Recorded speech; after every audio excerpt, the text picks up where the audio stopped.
Hello friends, माई Himalayan embrace के part 5 में आपका स्वागत है। तो स्काई रोती हुई निका का दुख बांटता है और आगे उसे चीयर अप करने के लिए स्टार्स देखने के लिए कहता है। निका और सबको ऐसा लगता है कि खीरी धोखा देकर शादी वाले दिन भाग गया है। निका के स्टेप डैड खीरी को चॉइस देते हैं कि या तो तुम मरो या मेरे इलीगल बिजनेस में शामिल हो जाओ और बदले में मैं तुम्हें माला माल कर दूंगा। फर्स्ट टास्क में खीरी को ह्यूमन ट्रैफिकिंग में शामिल बच्चों को बोट पर बैठाना पड़ता है। तो निका के स्टेप डैड इस काम से खुश होकर उसे पैसे देते हैं और वो ढंग के कपड़े भी पहनने लगता है और इस तरीके से खीरी पैसे कमाने के लिए अपनी सच्चाई और अच्छाई वाला राह छोड़कर ये गलत रास्ता अपना लेता है, क्योंकि फ्रेंड्स जान है तो जहान है और बाप बड़ा ना भैया, सबसे बड़ा रुपया। आगे खीरी अपने मॉम से मिलने के लिए हॉस्पिटल भी जाता है, जहां उसकी मॉम ये जानने के बाद कि उनका बेटा गलत रास्ते पे जा रहा है उसे अपना आशीर्वाद भी दे देती है। इधर स्काई निका से मिलने जाता है तो निका को लगता है खीरी आया है। स्काई कहता है कि अगर तुम मुझसे नहीं मिलना चाहती तो मुझसे कह सकती हो, मैं ये बात एक्सेप्ट कर लूंगा। आगे निका स्काई से कहती है कि तुम्हें स्टार्स पसंद है लेकिन मैं मून को प्रेफर करती हूँ, क्योंकि हम उसी को चुनते हैं जो हमारे लिए बेस्ट होता है। मतलब वो स्काई और खीरी का कंपेयर करती है। स्काई निका को उसके दुख से बाहर निकालने के लिए कहता है कि तुम हमेशा ये याद रखना कि तुम्हारे आसपास ऐसे लोग हैं जो तुमसे प्यार करते हैं और तुम्हारी खुशी चाहते हैं।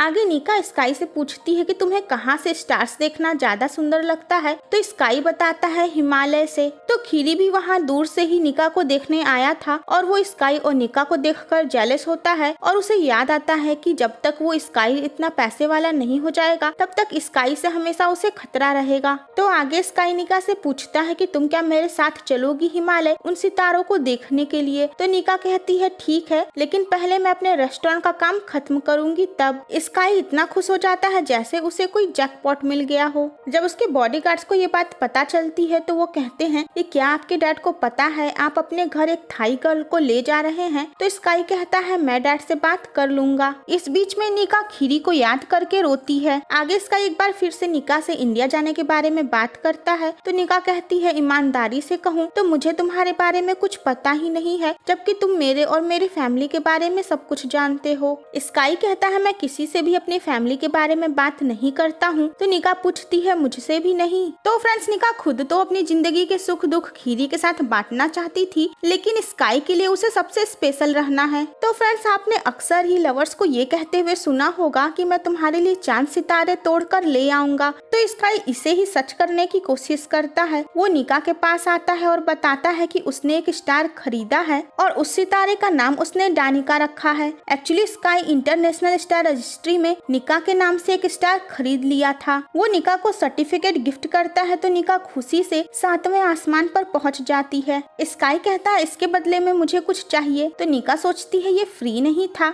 स्काई कहता है तुम्हारी स्माइल। तो बस आगे निका और स्काई एक दूसरे को निहारते हुए टाइम स्पेंड करते हैं एंड आई होप कि इस बार ये रियल डेटिंग चल रही हो। इधर खीरी के माफिया बनने की पूरी ट्रेनिंग होती है और फाइनली खीरी बन जाता है एक प्रोफेशनल गुंडा। तो वो कुछ बच्चों को ह्यूमन ट्रैफिकिंग में एक जगह से दूसरे जगह ले जाता है। वहाँ एक बच्चा भागने की कोशिश करता है तो खीरी उसे रोकता है और इसी बीच में वो एक्सीडेंटली उस बच्चे का मर्डर कर देता है। उस बच्चे को पानी में फेंकने के बाद वो दुखी होता है। तो खीरी को निका के स्टेप डैड से रुपया पैसा बंगला गाड़ी सब मिल जाता है। वो अपनी मॉम को अपने नए बंगले में ले आता है। उसकी मॉम कहती है बेटा तुमने जो किया है सही किया है, अब हम उन सबका चेहरा कुचलेंगे जिन्होंने गरीबी को लेकर हमारी इंसल्ट की है। यहाँ तक कि वो अपने बेटे को ये एडवाइस भी देती है कि जाओ तुम अपने प्यार को अपना बना लो, क्योंकि वो लड़की सिर्फ तुम्हारी है। तो खीरी सूट बूट पहनकर पहुंच जाता है निका के रेस्टोरेंट जिसका उस दिन उद्घाटन था। तो सभी बहुत खुश रहते हैं, लेकिन तभी वो सब खीरी को देखकर शॉक्ड हो जाते हैं। खीरी के इस काया पलट से सभी समझ जाते हैं ये रोडपति से करोड़पति बन गया। खीरी निका से कहता है कि मैं तुम्हें बधाई देने आया हूँ। वो आगे बढ़ता है तो स्काई बीच में आ जाता है। बस फिर क्या दोनों में फाइटिंग शुरू हो जाती है। निका कहती है कि अगर तुम दोनों को लड़ना है तो बाहर जाकर लड़ो। खीरी कहता है कि मैं निका से मिलने आया हूँ और मुझे कोई भी नहीं रोक सकता है। निका उधर से चली जाती है। तो आगे एक बार फिर से खीरी निका से मिलने जाता है। निका कहती है कि तुम शादी वाले दिन मुझे छोड़ गए, मैं हमेशा सोच रही थी कि कहीं मैंने कुछ तुम्हारे साथ गलत कर दिया था क्या। वो कहती है माफी देना आसान नहीं है। खीरी कहता है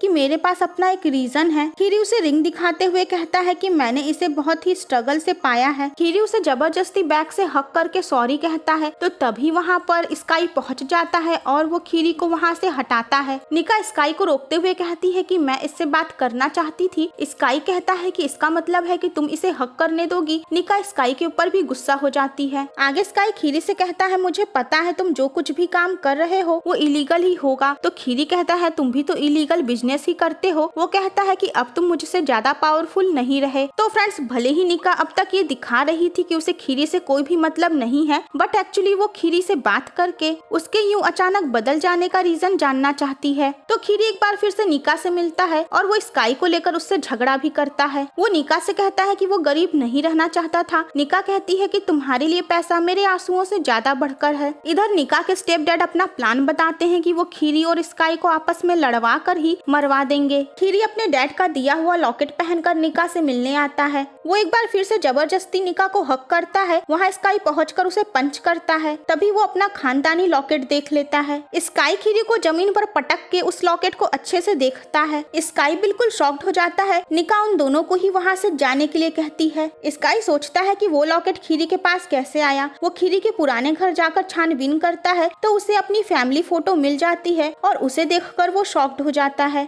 स्काई को पता चल जाता है कि खीरी उसका छोटा भाई है और उसकी मॉम खीरी की ही मॉम है। इधर खीरी की मॉम जब खीरी को वो लॉकेट पहने हुए देखती है तो वो गुस्सा होती है और उसका लॉकेट उतरवा देती है। सुविक छानबीन के बाद स्काई को बताता है कि जैसा हमने सोचा था खीरी निका के स्टेप डैड के लिए काम कर रहा है। स्काई दोनों बॉडीगार्ड्स के ऊपर गुस्सा होकर पूछता है कि मुझे खीरी के ठिकाने के बारे में कब पता चलेगा, क्योंकि स्काई अपनी मॉम से मिलना चाहता है। लेकिन स्काई ये बात सबसे छुपाता है। तो खीरी एक बार फिर से निका को वही हक करने वाला काम करता है। वो निका से कहता है स्काई के साथ तारे देखते देखते तुम्हारा उसके साथ चक्कर चलने लगा। निका गुस्से में उसे थप्पड़ मारती है। खीरी पागल होकर कहता है और मारो मुझे। निका दुखी होती है। तो आगे निका स्काई से मिलती है और कहती है कि तुमने कहा था कि मैं अपने दुख भूलकर सितारों को देखने चलूं। तो वो उसे साथ में इंडिया चलने के लिए कहती है। स्काई खुश हो जाता है और दोनों पहुंच जाते हैं इंडिया। निका स्काई के कंधे पर सिर रखकर बैठी रहती है। स्काई उसके गाल पर किस करता है तो निका उसे हग करती है। इधर खीरी निका के रेस्टोरेंट आता है। उसे पता चलता है निका तो है ही नहीं, तो वो गुस्सा होता है। खीरी समझ जाता है कि निका स्काई के साथ ही कहीं गई होगी। वो निका के एक स्टाफ को बुरी तरीके से पीटकर उससे सच्चाई का बुलवा लेता है और बस वो भी इंडिया पहुंच जाता है। इस बीच में स्काई और निका काफी करीब आ गए थे। तो हनुमान जी के मंदिर में निका को स्काई ये भी बताता है कि उनकी पहली मुलाकात इंडिया में हुई थी और निका ये जानकर सरप्राइज्ड होती है। तो आगे स्काई निका से अपने मॉम से बचपन में ही बिछड़ जाने वाली बात भी बताता है। वो ये कहकर इमोशनल होता है कि वो सितारों में अपनी मॉम को ही ढूंढता है। वो दोनों एक दूसरे के साथ काफी हैप्पी टाइम स्पेंड करते हैं। स्काई उसे शॉपिंग पे भी ले जाता है। तो निका कहती है कि यहाँ मुझे इतना अच्छा लग रहा है कि दिन रात मैं बस यहीं रहना चाहूँ। स्काई कहता है कि ये तुम्हारा सेकंड होम हो सकता है। उसके बाद स्काई उसे अपने घर ले जाता है। निका स्काई के घर को बाहर से भूतिया हवेली समझती है, लेकिन अंदर जाकर देखती है ये तो महल जैसा आलीशान है। स्काई निका का कमरा बिल्कुल एक प्रिंसेस रूम की तरह तैयार करवाया था। निका को वो बहुत पसंद आता है। स्काई उसे एक इंडियन ड्रेस गिफ्ट करता है। निका साड़ी पहनकर तैयार होकर आती है। वो बहुत ज्यादा सुंदर लगती है। स्काई निका को इंडियन स्टाइल में हाथों से खाना खाना सिखाता है और निका को वो खाना बहुत पसंद आता है। वो स्काई को भी अपने हाथों से खिलाती है। फिर दोनों साथ में तारे देखते हैं। स्काई उसे तारों की कहानियां सुनाता है। तो आगे दोनों पहाड़ पर घूमने जाते हैं। निका कहती है ये जगह तो बिल्कुल हेवन की तरह है। स्काई कहता है तुम यहाँ हमेशा रहना चाहती हो। निका कहती है क्यों, क्या तुम ये पहाड़ मुझे खरीद कर दे दोगे? तो स्काई कहता है जो तुम चाहो। तो फ्रेंड्स, इसका नेक्स्ट पार्ट देखना मत भूलिएगा।